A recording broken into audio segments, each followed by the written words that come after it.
Hello, friends. Welcome back to the While We're Waiting Hope After Child Loss podcast. I'm Jill Sullivan, your host and one of the co-founders of the While We're Waiting ministry. This is a podcast of stories of devastating loss and grief and heartbreak and struggle, and stories of hope and healing and faith and, yes, even joy.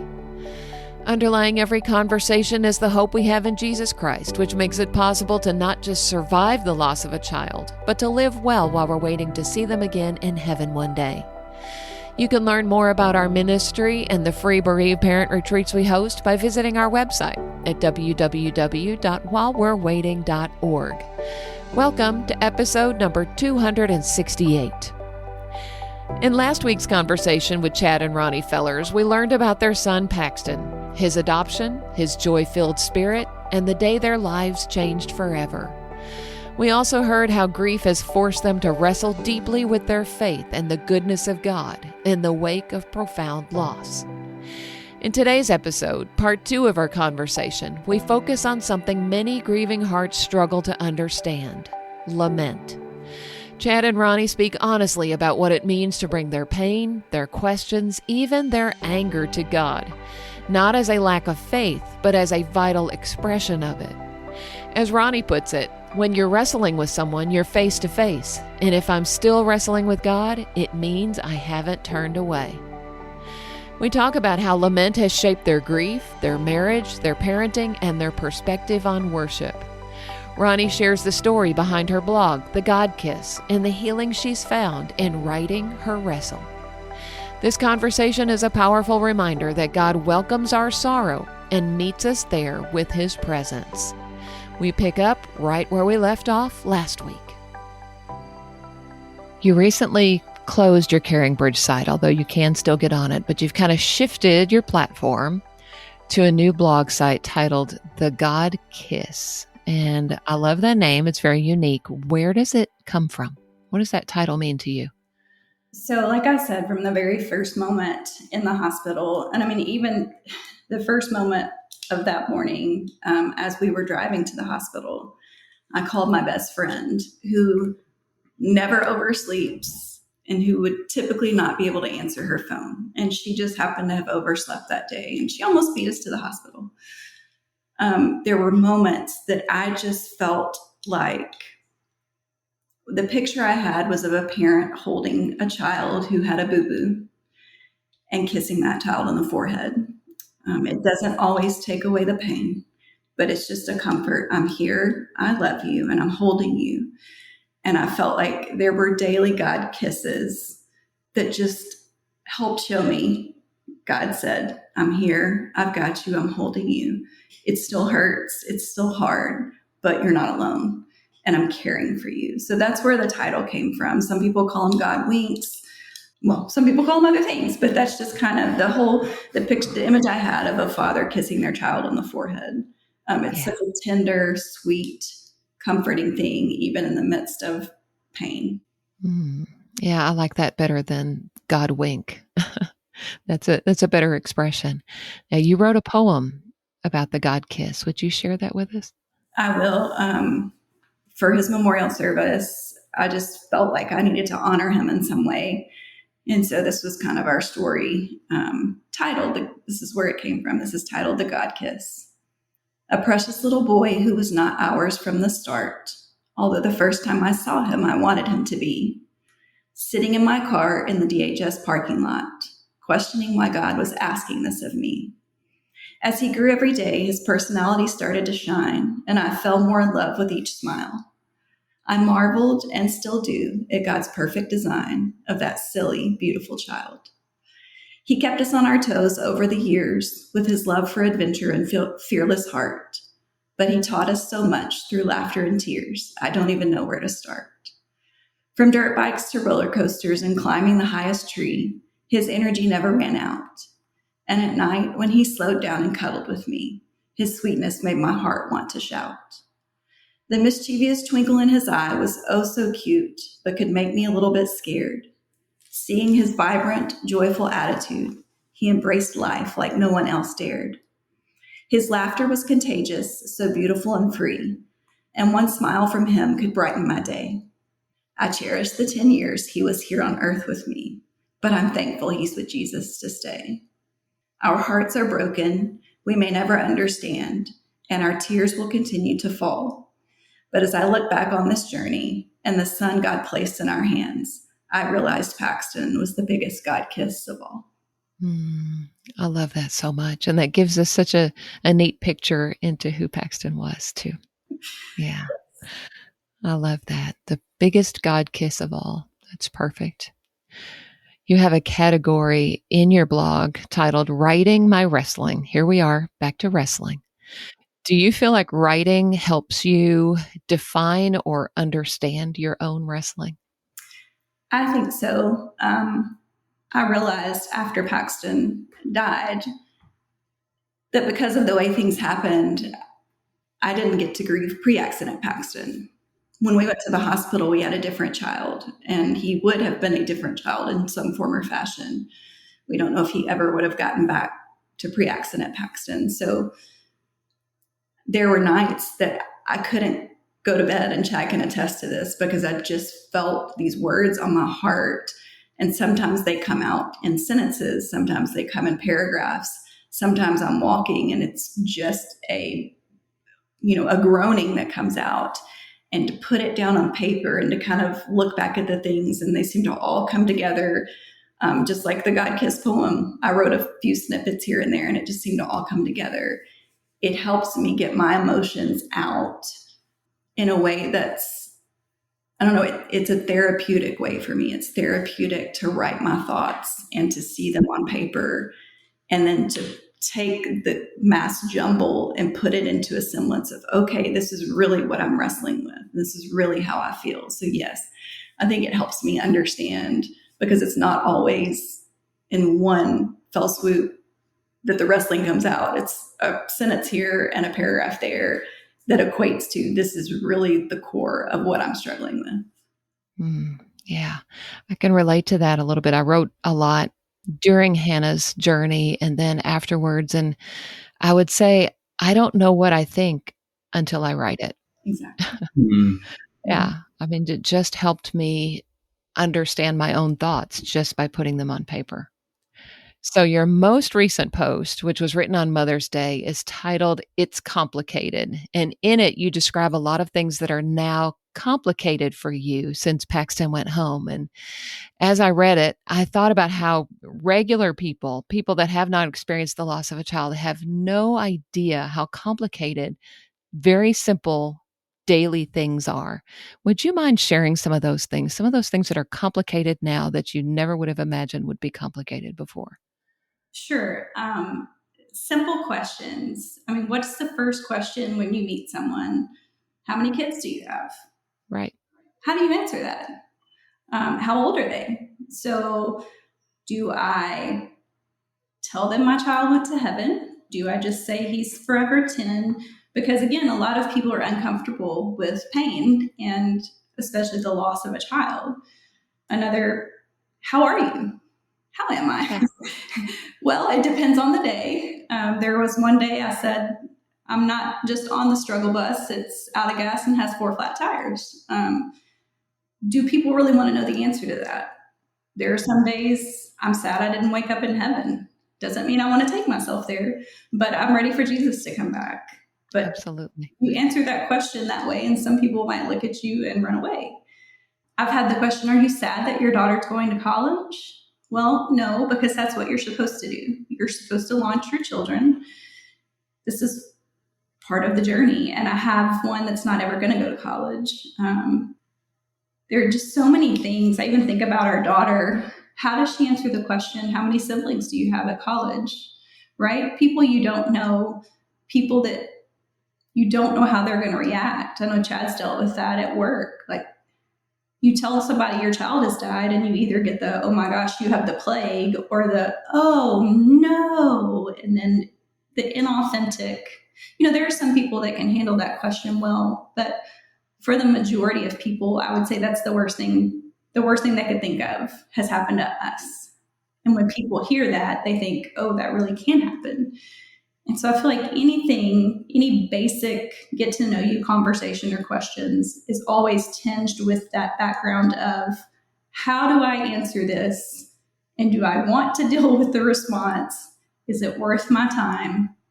But am I being dishonoring to my child if I don't?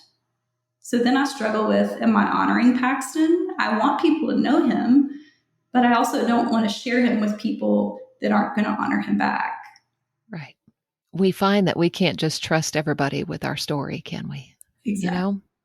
Yeah. Some people really do want to hear it and can empathize and understand to the level that they're able. And some people just can't. And we have to figure out who those people are.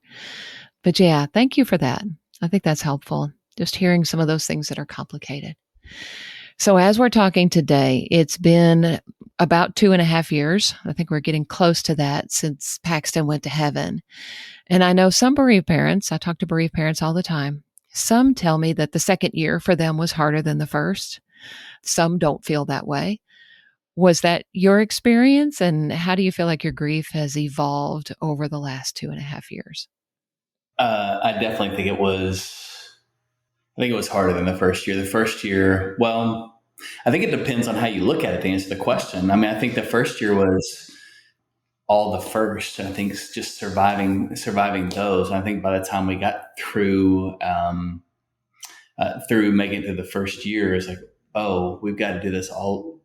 We got to do this all over again, and this is starting over. I mean, I think going back to the whole, it's okay to not be okay. Like, quite honestly, in the back of my mind, it was a struggle of like, when is the expiration date on this, as far as how this impacts my relationships with my friends and things of that nature. As far as like, when is it going to be okay? It's time to move on, or you have a healthy Christian or spiritual perspective.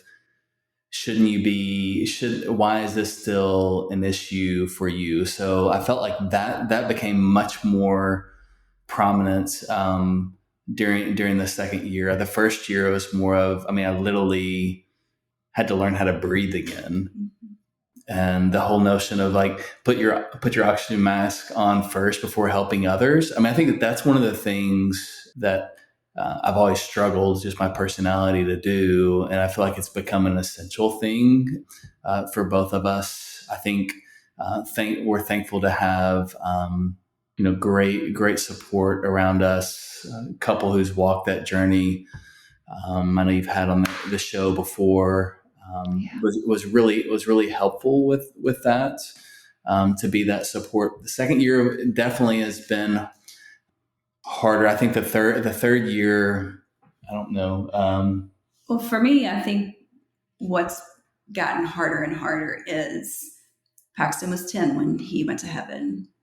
He would be 13 now. That's a big difference in body changes, personality changes, just stage of life. And the further we get from 10, the more the absence seems to grow.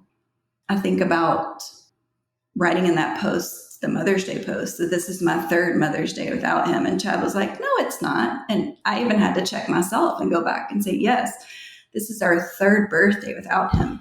And as those numbers grow, it's like the absence to me grows bigger because there's so many more milestones we're missing. And that's what makes it harder to me, is seeing those friends that are starting to get that height, starting to get a little peach fuzz, although he already had a mustache at the age of 10. It just makes that absence, that chasm between the 10-year-old Paxton and what Paxton would be now, bigger.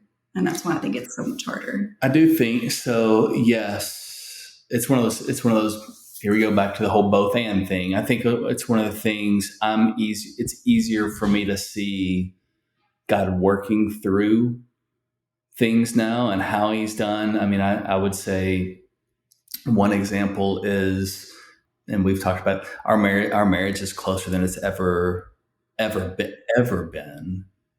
And I mean, I'm very, very thankful for that.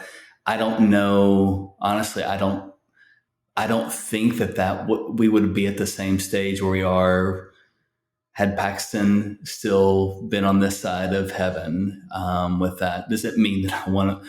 Of course, I want him back, but I can still see how God's doing some of those things. I've seen how it's shaped our kids. I think our daughter's maturity level in the past year and a half has just completely shifted. I see our oldest son thriving at school in new way. He was always a good student, but just in personalities come to life, perspective and things like that.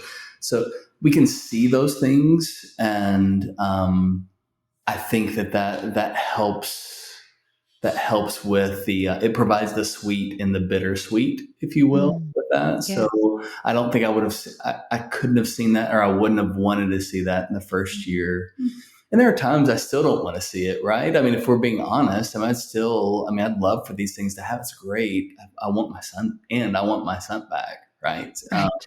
So I'll always have that. But I think it's being able to see more clearly that God is continuing to do that. And I think go back to the whole God kiss, right? I think that's one of the things. We now have the ability to see him continuing to do that. That wasn't a one-time thing or a pre-death thing for Paxton for us to see. I mean, maybe in fact it was help building that case for us for when Paxton left, to be able to see like, hey, you see how involved I am. I'm not, I'm still with you through this and going to continue. Doesn't mean I have to like it, to be clear, but at the same time, I can trust that I don't have to have all the answers, and that he is working things. He's continued to work in our lives in different ways. And I will say the waves of grief have separated. They're not as constant, but they are still as devastating when they hit. And I think that's one thing that surprised me. That first year, you know the triggers, you know the dates that are coming up, you know what to expect, you know, oh, this is going to happen. 2.5 years down the road now, to me, the triggers are more random and catch me off guard more. And so when those waves hit, I'm not necessarily as prepared. And so that's one thing that I would say is harder in that second year, third year, fourth year for the rest of our life, because we don't know the things. I was looking through pictures for my daughter's graduation and saw a picture of Paxton at like the age of 2 with my grandmother. And I completely lost it because he's in heaven with her. And if I look at that picture, never would I've ever thought that. And he's not supposed to be in heaven with her. Right. In the human scheme of things, that is not the order of how things go. And so I think in these years, as we go on, that's been what's different too, is not expecting or understanding where those triggers are going to come from. So that's a little surprising. Going down a street that you haven't been down and a memory pops, those types of things. I think, yes, I would definitely agree. Mm-hmm. Yeah. And that's been my experience as well. I can completely relate to that. And how you were talking about how you miss the future with him, who he would be now. When Hannah left us, she was 17, still at that teenage stage where you're just getting to the point where they're almost raised and you can almost become friends with your adult child. She would be 33 now. Wow. And I just think, wow, what kind of relationship would we have now?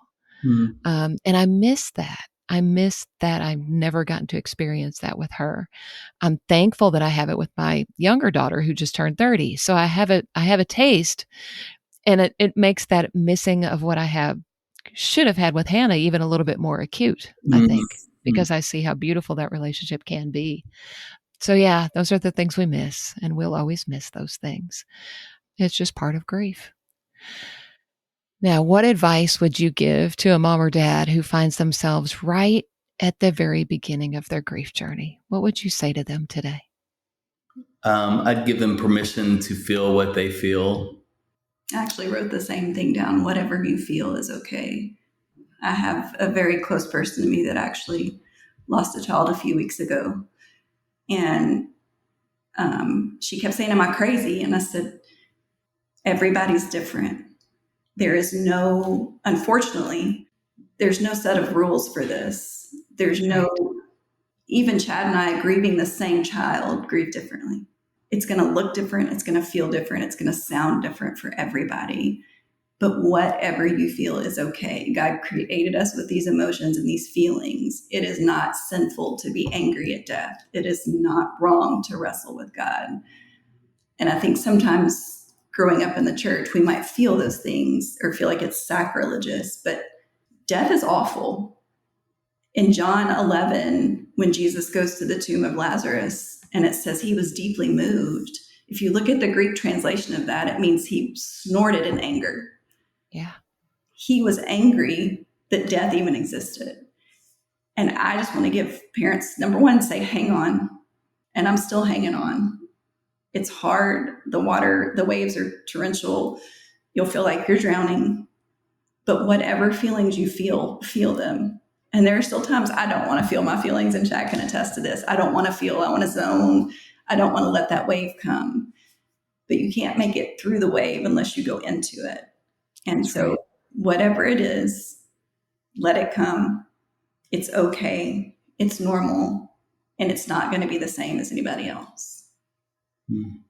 And and those that are listening to the podcast, I know they're at different stages, maybe even from their spiritual walk. I would just say that's the foundation of a believer is, there's nothing we can do to outrun God's love. And that includes what we're feeling and walking through. It's not a salvific issue, if you will, when dealing with pain. I think about just the wise man builds his house upon a rock, right? When the floods come, it doesn't mean that the waters don't overcome what the foundation. It just means the foundation is there and that's not going anywhere. It doesn't mean that the waves aren't gonna. It's keeping you from those things. It's just saying that there's a security in it.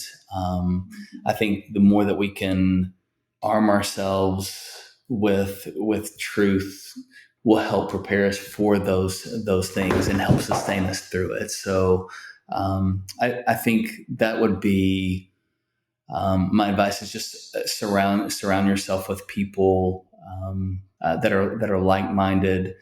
If you can walk with someone that's been in that journey, I think that's instrumental as well too. And just giving yourself space to be able to process. There is no timeline, right? And I think that's the thing. That is the one thing. If we go back to all this, right?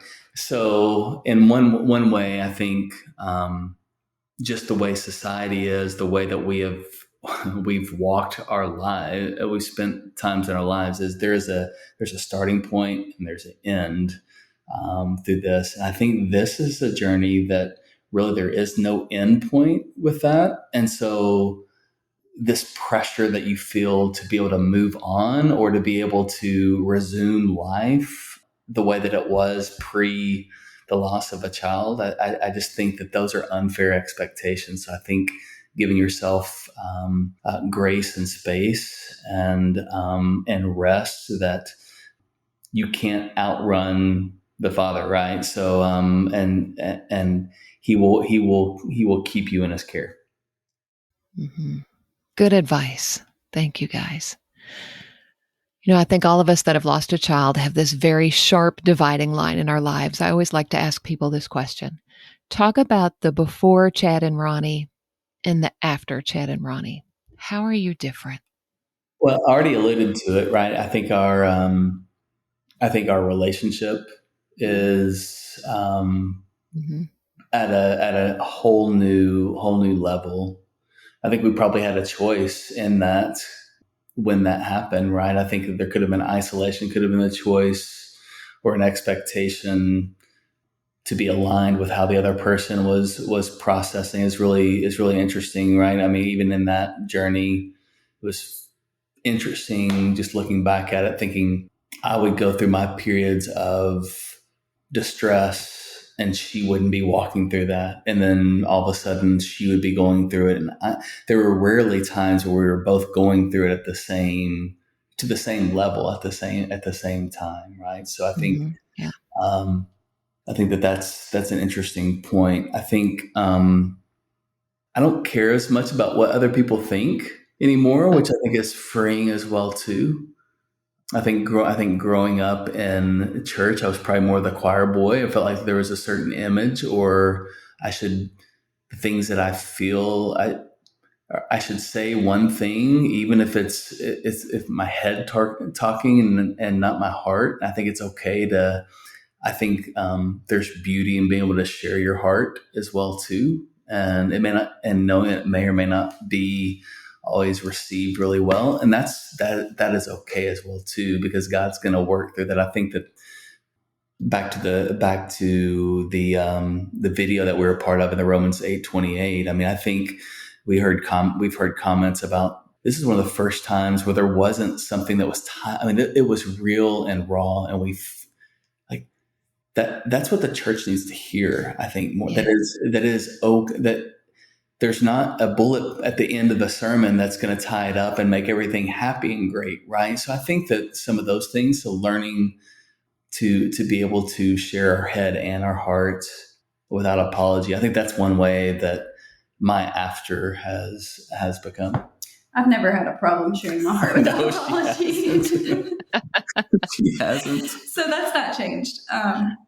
I think one thing that's changed for me, obviously, is I am more heaven-minded. Sometimes that can be because I want to see my son. Sometimes that can be because I want my pain to end. Yeah. Sometimes that can be because I want to see Jesus. And again, I think that tension of, but it's supposed to be all about Jesus. While that's true, I do think having him in heaven makes me want to know more about heaven and longs for me to be there faster.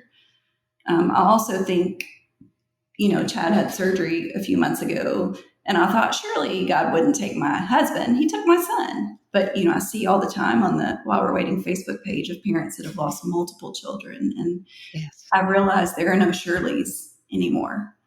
There weren't before, but I didn't recognize that. And so I just think what's important, what is most important, and spending my time and effort and energy on that. I think about Paxton climbing in bed with us every night for the first 8 years of his life. And he literally would turn my face and lay cheek to cheek with me. And it drove Chad crazy because I wouldn't sleep well, but it was just easier. And I think now about how I'm so thankful for those times. And so what are those things now that I can look at that may have seemed silly before? Hugging my son, doing a puzzle with my daughter, things that I might not have sought out. What's really important, and what do I want to put my time and effort into? Because I really regret not taking more opportunities. Everybody looks back, right? Hindsight. There were so many times and moments I chose my rest or my vegging or my time over time with Paxton. And I think it's helped me now. I need to spend time and invest in the things that are eternal, and that's people. Yeah. Also, it's affected our parenting as well too. I mean, I think the grace that we extend now is completely, it's evolved, I guess, if you will. Things don't become as dire or frustrating as they used to be. It's just it's a better mindset, and it's more of a grace mindset, I think, as well too. That's one way I'm different as well. Mm-hmm. Yeah, it changes us so at such a deep level. I always say I feel like every cell in my body was changed after Hannah went to heaven, and really through her whole journey. And that comes out in so many different ways. And thank you guys for just so clearly talking about how it has impacted your lives. Appreciate that. I think there's a lot of people who will relate to that. So as we close, I'm going to ask the question I always like to ask, and that is, has music been an important part of your grief journey? And if so, what is on your playlist? It's interesting that you asked that question because we've both been musicians most of our life. And I would say that worship and music is the way I relate most closely to God. Mm. And so for the first year after Paxton died, it was very hard for me to worship, to even go to church, because it was this constant battle of flesh and faith. I believed the words, but I didn't feel them. Yes. And so over the past year and a half, it's slowly evolved, and there are still moments that I can't sing the words. I speak them in faith, or I have them on my heart in faith. But it's also changed. Again, I have an eternal perspective on music now. There's one song called I've Witnessed It. And it says, I've witnessed your faithfulness. I've seen you breathe life again. And then it goes, you're good and I've witnessed it. You heal and I've witnessed it. God healed Paxton fully and completely. I don't like the way he did it. But if I look eternally at that song and I sing, I have witnessed your faithfulness, I see that in my kids. I see that in our relationship. And I can look at Paxton's eternal healing and be able to sing that with confidence. So that's on my playlist. And there's another song called Homecoming. And there's one part that says, I see bright crimson robes laid over the ashes, wide open tombs where there should be a casket. Mm. And every time I sing that, Paxton is entombed, and I picture that tomb being wide open and his casket empty. Amen. Yeah, I think there are several songs. I think it's just songs that used to really connect me with Paxton in ways. I think they were hard to listen to. Like Waymaker was one of his favorites. Brandon Lake, Don't You Give Up on Me. I don't know if you've heard that song. That was a song I played every day. It was just on replay in the ICU, and that was my prayer for him to me. And now I can listen to it again because I feel like it's God talking to me in ways, or it definitely is now. I think of God of All Comfort from Emily Lindquist, I think is how you say her last name. It's a great song, especially for those that are in the midst of suffering. May the God of all comfort and God of all peace fill you with joy in your suffering is one of the phrases that it has. In the ache appearing endless, let your soul feel him close. In the absence of an answer, his presence is the hope. Trust is rarely tested when the end is seen. Faith is formed in trials, and trials reveal belief. So that one is on my playlist that I listen to, especially in those moments of really wondering and wondering how I'm even make it through the day. So that's on my playlist. There's one by Anna Golden and Carrie Job called Take It to Jesus. And I think it says, I have no idea what to say right now. How could any words ease the pain right now? Something like this will never make sense. Just take it to Jesus. And I kind of feel like that's the honesty in the midst of stuff that we'll never understand. And ultimately, that's what we're to do with our grief. Ugly, pretty, short, long, take it to Jesus, because he's the one that can handle it. He's the one that can understand our experience. And he's the one that ultimately is going to redeem all of the pain that we've gone through this side of heaven. Mm-hmm. Amen. I think that's a good thing to close on right there. Excellent. Thank you. Is there anything else you would like to say before we go? Thank you for the opportunity to share our story. I'm sorry that we have a story to share. I will say, and I don't know if you want to add this in or not, it's funny when you asked us to do this, I was like, is it too soon? If we do this 2.5 years in, does it seem like we're okay? So that's another interesting spot in the grief journey is, I know someone that cried every day the first 2 years. I didn't. Does that mean I love my son less?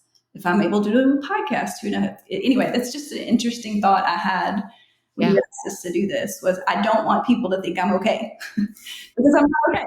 And that's one of those things that we were talking about when you said it's complicated. Yes. Most people wouldn't have to go through all those mental gymnastics in thinking, what are people going to think? Because, we're not okay. And we know we're not going to be okay. And and that's okay. Yes. That's part of lament, and it's part of walking out the journey, and it's part of being real and vulnerable and showing people what it looks like to carry both and at the same time. And people have to see that, or they won't know what to do when it happens in their own lives.